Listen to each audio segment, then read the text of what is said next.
Assalamualaikum everyone. How are you? Ay, nakita ko ang itsura ko dyan ay hindi ako maganda. Kaya syempre, for the ayos muna tayo ang itsura. Ay, kaya pala mapink-pink ang aking labi. Gawa ng nilalagyan ko yan ng castor oil kada gabi. O, diba? Kaya sabi ko, ay napansin ko ang aking labi. Mukhang namumusyaw. O, hindi ba halata? Halata naman.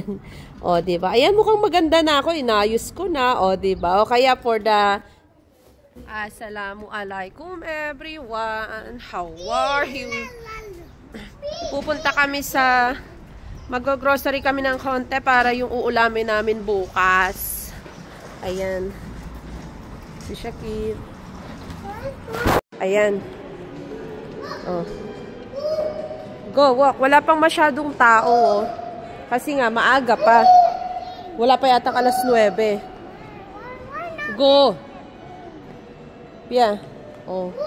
Mga sarado pa nga yung ibang tindahan. Oh. Pia!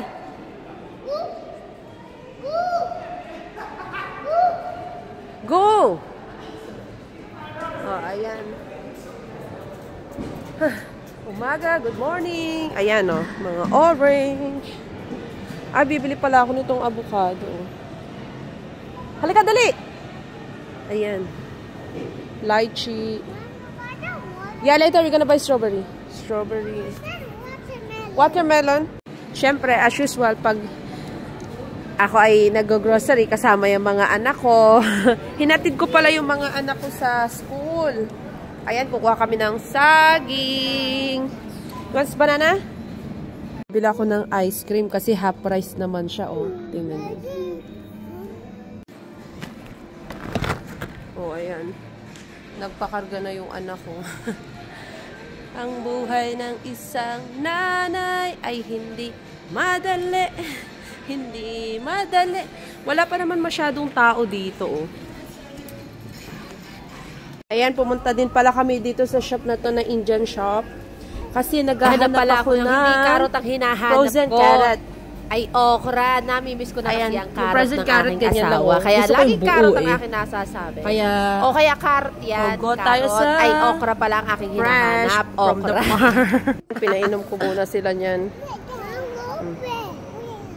Ayan. Yung daughter ko nagpabili ng watermelon. Tapos strawberry, tapos bumili pala ako ng avocado, tapos saging, tapos ayan, kamatis.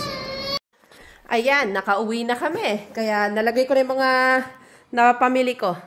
O, siya yun lang. Assalamualaikum. Jazakur khairan. Bye!